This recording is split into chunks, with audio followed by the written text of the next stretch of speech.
So hello out there everybody. I'm very excited to be bringing you the first installment of Don's Cook Nook that I'm going to film and edit entirely by myself. Jennifer is out in Utah as of today and I'm all on my own. And I've decided that I'm going to remake the stuffed spinach and ricotta stuffed shells that I made last week, which turned out really good. That was the first time I'd ever made them and they were delicious. And I actually lost a little weight over the couple days we were eating them, which was surprising to me. So I'm making them again because I think there's a couple ways I can make them a little better, and I'm hoping that it will help me resist the temptation to go and order Chinese food or something very bad for my diet like that. So this is probably not going to be quite as structured as the usual Jennifer shot and edited Cook Nook, but I'm going to try and take you guys along my journey of cooking these shells. Alright, so here I've got my ingredients. I have quite a large amount of spinach, some basil, some ricotta, mozzarella, parmesan, some jarred sauce, and the shells. Now, this is the recipe I found at myrecipes.com. Just Googled spinach and ricotta stuffed shells, and this one came up pretty quick. So you can see the ingredients they're calling for. A couple of differences. They've got a 10-ounce package of frozen chopped spinach. I made it with fresh spinach last time and I thought that was great. And this time my objective is to see I just want to absolutely push the limit of how much spinach I can fit into these shells. I feel like the ricotta and the other cheeses really balance out the spinach very well. And I think I put at least one of these. This is, a pound of spinach. I think I put at least one of these worth in last time. I'm going to try and see if I can get them both in there. So that's one difference, is I'm going to cook my spinach and use way too much. And the only other thing is I'm going to add some basil, some fresh basil.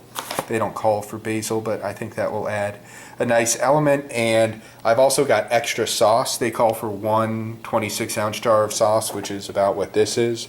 And I feel like it could use some extra sauce. So those are my modifications. And now I'm going to get started with my first step, which is going to be cooking the spinach. Alright, so so I've got 4 pans on my stove because I am going to be cooking a very large amount of spinach, and got them all preheated to a medium heat, and I'm just going to try to put in just enough olive oil to cover the bottom of each pan, not too much. And give it a swirl, see how we did. You can tell when the oil moves quickly around the pan, it means that the pan is actually getting hot. If it's smoking, it means the pan is probably a little too hot. But it looks like we're sort of in the happy zone. See, I think this one may be relatively a little too much oil there. Okay, see how we're doing over here.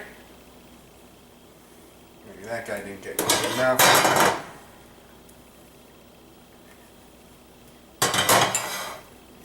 Okay, just rounding it off. Oh, that will be fine. There. Okay, now we're in business. So, get some oil going, and now I'm just going to dump a lot of spinach in. All of these guys, just as much as they can handle. It's amazing how much spinach cooks down.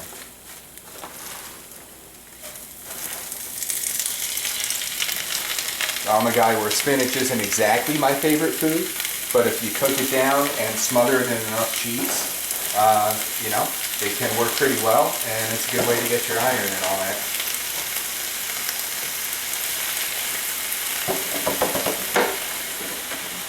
Okay, there's one.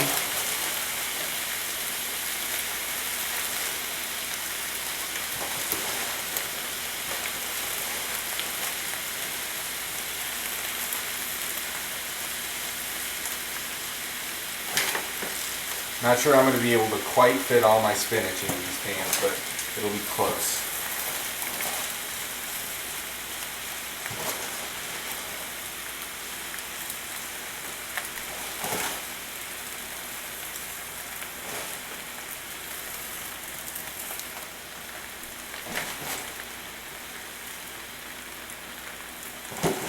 Oh, it's so close. I gotta do it.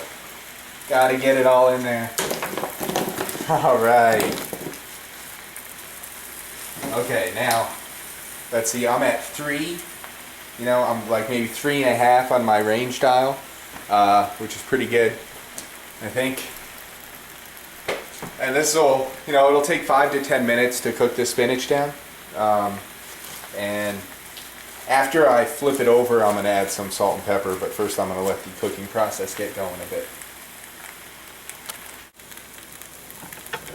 Okay, so it's been like 3 or 4 minutes and the spinach is beginning to cook down a little, so I'm going to show you my attempt to kind of flip it over. It's not going to be graceful, and I'll show it to you anyway. Yeah, obviously the spinach on the bottom is wilting and the stuff on the top is still a little crispy, so just get a little kind of flip like that going. That'll help. It's only a little hot.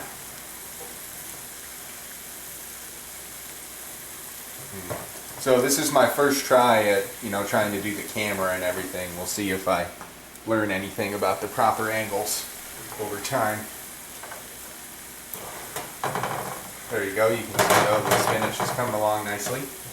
And now that the cooking process is underway, I'm going to add a little salt and pepper seasonings to these pans. Even if you don't like salt and pepper a lot, the flavors, it's to almost everything, it's almost always a good idea to add at least a little. It just helps to enhance the natural flavors of what you're cooking and kind of draw them out. Okay, so it's coming along nicely there.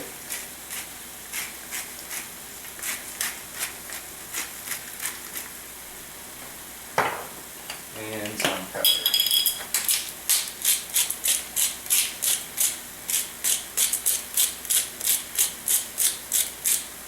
Takes a lot of turns to really get anything out of this guy, so we do a lot of pepper.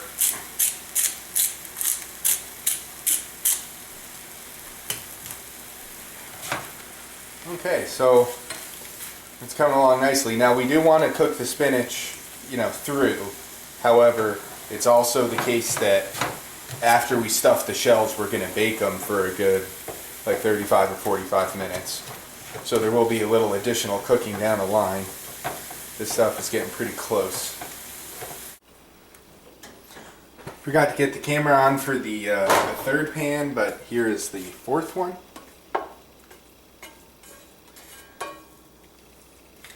And there we go, that's our spinach. Love that green color, or at least that one pan is getting close. Now I'm just going around trying to make sure any of the leaves that look like they haven't gotten a lot of heat make it to the bottom of the pan. Where the heat is, obviously.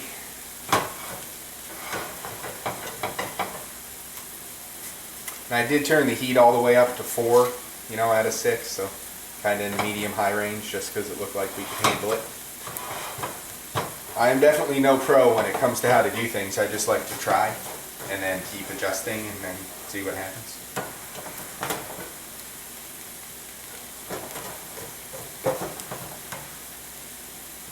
Alright, we're coming along.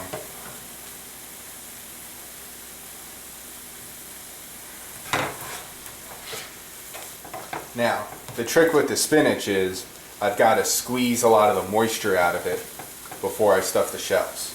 So I'm going to put it out of the pan onto a paper towel on a couple of these flexible cutting board type things, and then I'll try and wring it out in a minute.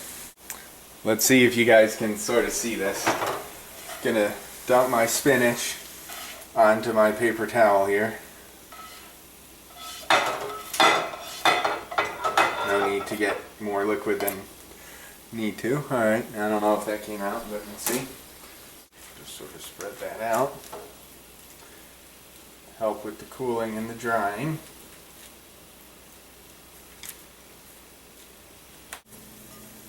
Dump it onto my cutting board here. And there we go, that's our spinach. Alright, so I've got the spinach prepared now. It's cooling, and then in a minute we'll wring all the water out of it. The next step is to get the water boiling for the shells. The shells are very large pieces of pasta, so it's helpful to have a very large pot of water, I think. So I've got my biggest pot filled all the way up to here, and what I'm going to do is add a whole bunch of salt. I know some people say cook your pasta in unsalted water. Scott Conant does not agree, and neither do I. And I think like a lot of salt is actually can't hurt you. So that'll take a while to get boiling. And I also have preheated the oven started preheating the oven to 375 degrees. So in the meantime, I'm going to get the filling started. So you'll see that in a second. So I mentioned one of the changes I wanted to make was adding a bit of fresh basil. So first thing I'm going to do for my mix is get that chopped up. So I just gave this basil a quick rinse in a colander and a quick pat dry in a paper towel. Now I'm just pulling the big stems off, and then I'll chop it up. You know, I'm not going to chop it up super fine, but I'm going to chop it up pretty fine because we want it to incorporate pretty well into our mixture. I've still got a bit of moisture on these leaves, so I think I am going to pat them dry one more time.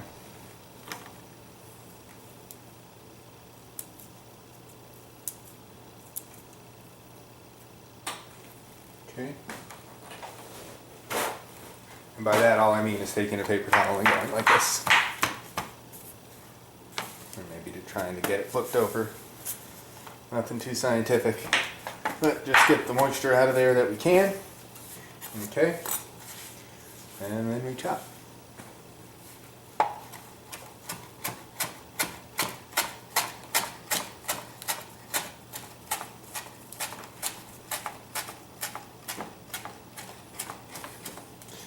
I know that's not optimal chopping form, but I'm getting there.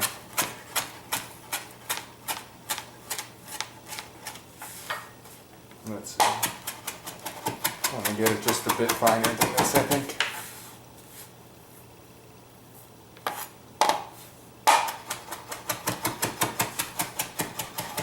I just love fresh basil. I'll add it to almost everything that I can reasonably get away with doing so.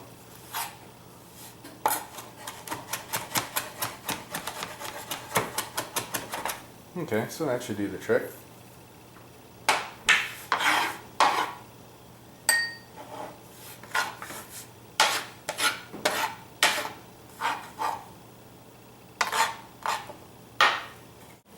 So I got this fancy fresh hand-dipped ricotta from Whole Foods. It's sort of pricey, but for a dish that is so focused on featuring ricotta, I think it's worth it. I'm not an expert on these kinds of cheeses, but the fresh hand-dipped ones just have this different, just soft, amazing texture that you don't get otherwise. And so there's still a fair amount of liquid that it's packaged in here with, so I'm pretty sure I don't want that in my mixture at all, so I'm going to run it through a strainer real quick. Okay, so here's my strainer, here's my ricotta. That was easy enough. Maybe I didn't really need the strainer, but I've never done that before. Got the job done. Alright, so here's our ricotta. Now this recipe called for 15 ounces of ricotta, and I think that container I just put in there is just under 15 ounces, but I do have a backup, so we'll adjust it as we go along. But the recipe also calls for 1 cup of shredded mozzarella, so I'll put that in, and also half a cup of shredded Parmesan. And now you can tell why this was so delicious. I can't go wrong with all those cheeses. Now our mixture also calls for an egg, so I'm just going to crack it into this little bowl right here. And then I can whisk it up with my fork and get it nice and even before I add it.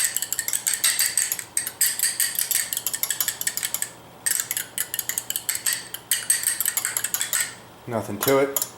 Alright, so that's going to go in with the cheese, but before I finish bringing that mixture together, I'm going to go get the spinach prepared. Okay, so I'm going to try to squeeze as much water as I can out of the spinach just by kind of folding over my paper towels and doing some squeezing here over the sink. And you know, obviously there's still going to be a lot of moisture left, but just getting some of the big spots out will help our shells stay the right texture.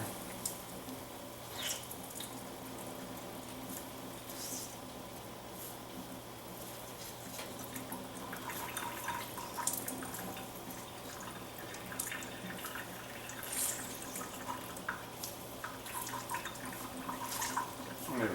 That should help a lot. And I'll do the same thing with the other one.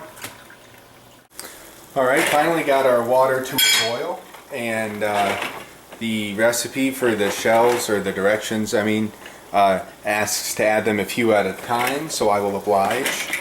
And as I mentioned before, this dish does bake in the oven once we get it all assembled.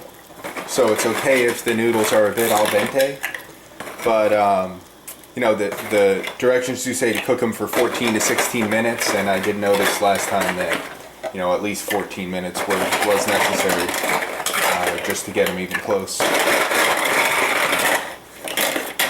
So I'm just going to give my pot a little stir as I'm adding them so they don't get stuck to the bottom.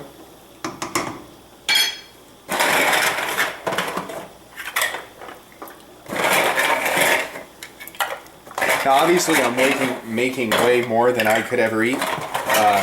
I'm either going to freeze some, or I'm thinking I might bring it into the office to share with some folks this week.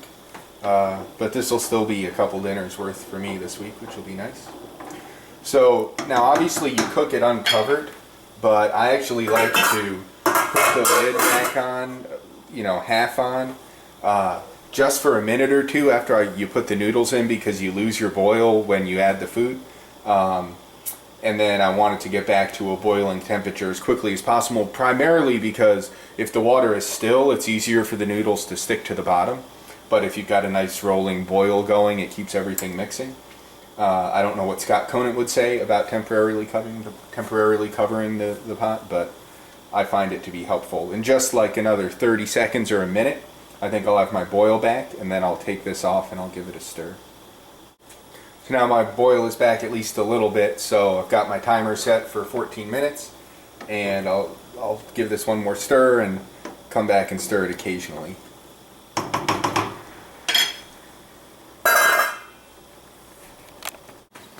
Okay, so now it's time to get serious about assembling our mixture. I've got my 3 cheeses in the bowl already, and to that I am going to add a large portion of my spinach.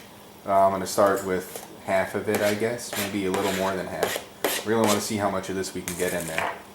So I'll just do a little bit of mild incorporation there. And then the other things that we're going to add are some salt and pepper, of course. I'll say it every time. We're out of the regular pepper, so I'm using this pepper, and it just comes out super slow. So it's not really as much pepper as you think I'm putting in, but we do like our pepper in here. Now, recipe also calls for a bit of Italian seasoning, which I can't find, and nutmeg, which I can find. So here is the dash of nutmeg.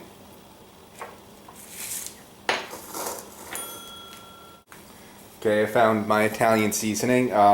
It just asks for a teaspoon. I'm probably going to add more than that. I don't like to measure, but I do like my spices. That's definitely more than a teaspoon. This can't hurt us. Then I'm also going to add this fresh basil that I chopped up, because we love basil. And I'm going to add the egg. Now I'm going to whip all that together and see what it looks like. So I do have more spinach, and I do have some backup ricotta.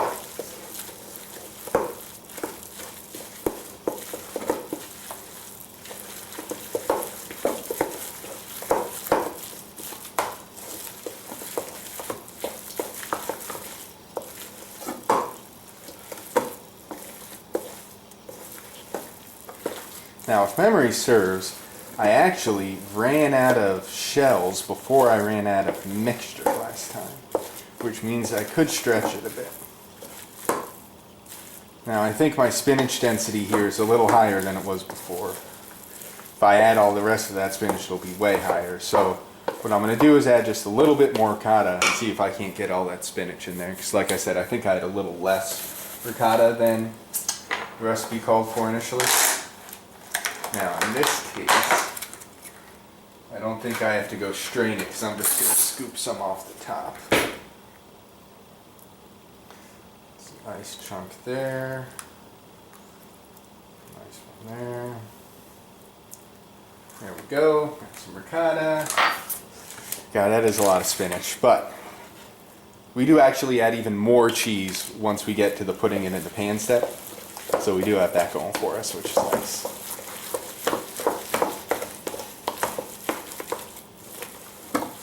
Yeah, that's a lot of spinach. I think it's going to be good though once it cooks. Gets cooked together. Really breaks down the fibrousness of the spinach. All the flavors meld.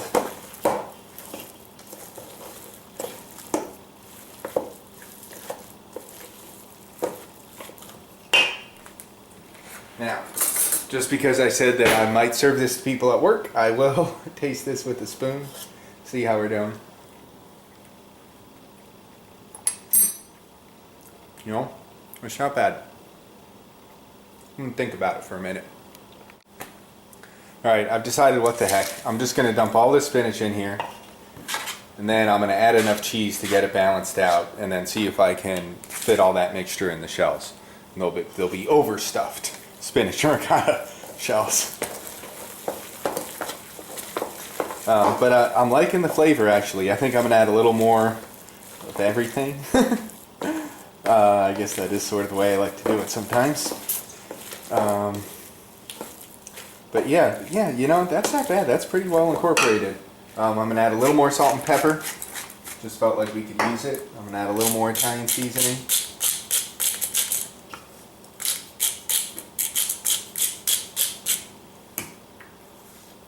Maybe a lot more Italian seasoning. I feel like that just goes so well with the cheese and the spinach. And there's a lot of cheesy spinachiness in there. I don't know why it's nutmeg, but it sort of seems like it makes sense. Maybe a little more Parmesan to go with all that spinach. You love Parmesan.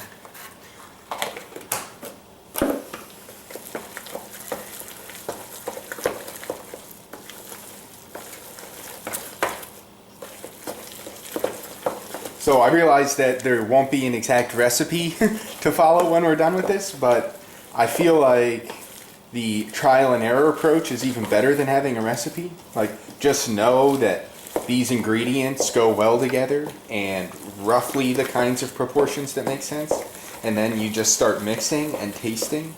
And it's just, you know, every day is different. Everyone's palate is different, but you know, every batch of spinach you get is different. It's going to cook down in a different way and stuff. The flavors aren't quite as reliable, I don't think, or they're not 100% predictable, so it's always better to be prepared to adjust.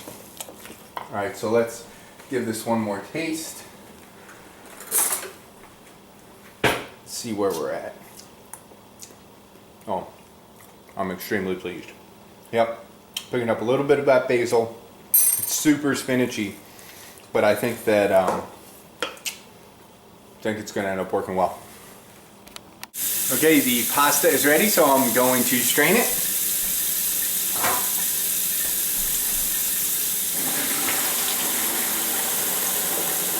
Got cold water running down the faucet, as Jennifer's taught me to do.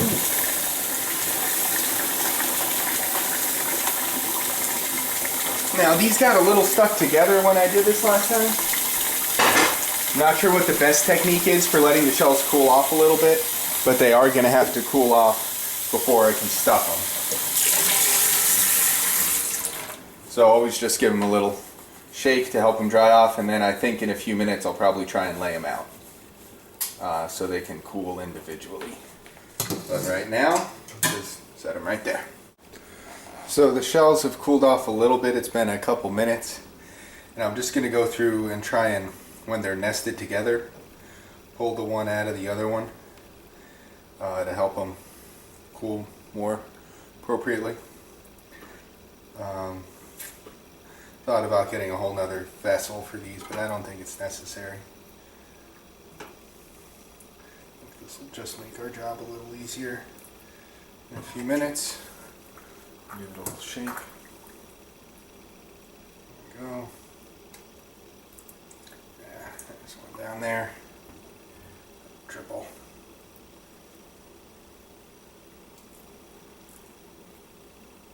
Alright, yeah, that should do it. These are in good shape, so it's about time to start stuffing. Alrighty, so let's see if I can get my station set up here. The recipe calls to put 3/4 cup of the tomato sauce on the bottom of the pan after spraying it with cooking spray. So that is what I will do. Cooking spray. I have lots of sauce, so I'm not going to worry about measuring it too precisely, but they just want you to get enough to kind of coat the bottom of the pan. Probably use a little more of that. There we go. I've got a roasted garlic flavor tomato sauce from your Glen Organic. Smells very garlicky. I'm liking it already. Okay, so the pan is prepared. Now it's time to stuff the shells. I'm going to use a big spoon and let's see if I can get a little system going here where you guys can see. Maybe from over there. Now.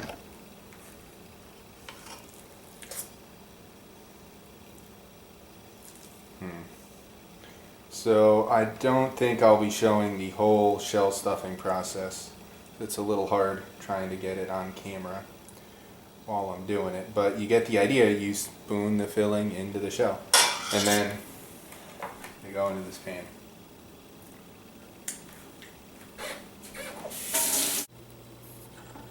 Okay, well, my camera angle was terrible for my first few tries of trying to show you the stuffing process. Maybe this one will be a little better. That's my oven. Yeah, okay, this is better, I think. It's hard to look at the camera and the shell at the same time, but you can see what I'm doing here. Just get a spoonful of the filling and smush it right into the middle of the shell. That was not one of my more elegant ones. You get a nice spoonful to start with. You can kind of do it in one fell swoop. That's a better technique. Occasionally they're broken, but that's okay. The cheese will sort of glue it back together. Just get them stuffed.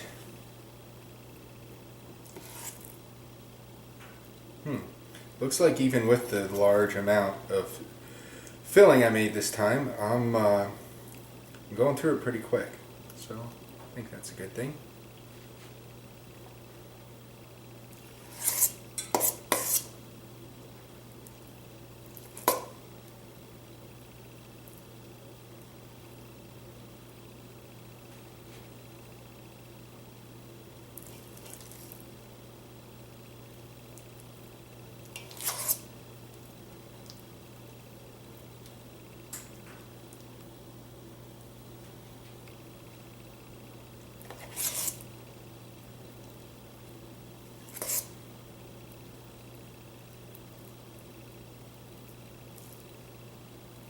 Well, I'm sure this is getting boring now, but you get the idea.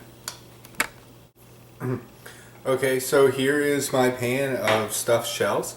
Once you know it, I got all the way through the filling, and I still had these shells left, which is about as many as I had before, and I thought I'd put a lot more spinach into it this time.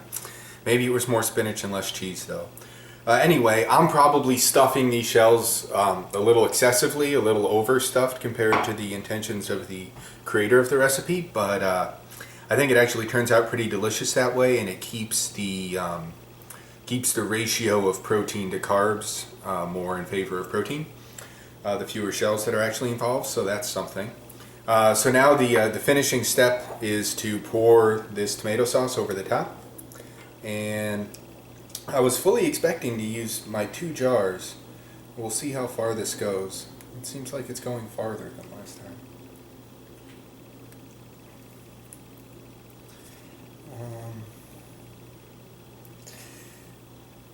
Yeah,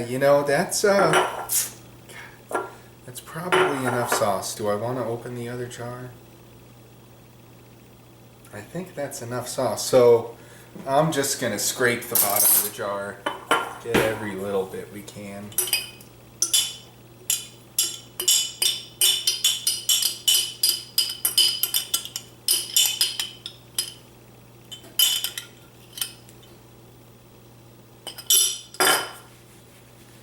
Okay, so now there's supposed to be 1 cup of mozzarella left for our recipe. I probably got a little more than a cup left in my bag here, but they just want you to sprinkle over the top, and I'm going to sprinkle generously because it's a beautiful thing.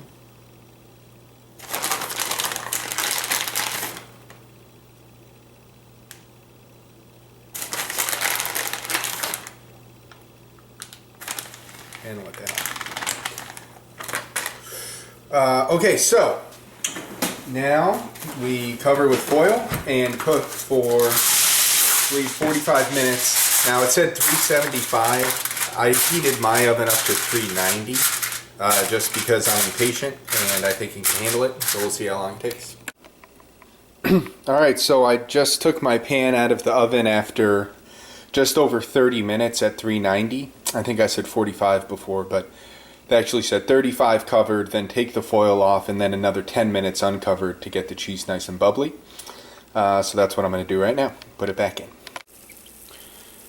Alrighty, so now after about 12 minutes uncovered, we're nicely bubbly and sizzling, and the cheese is looking gorgeous.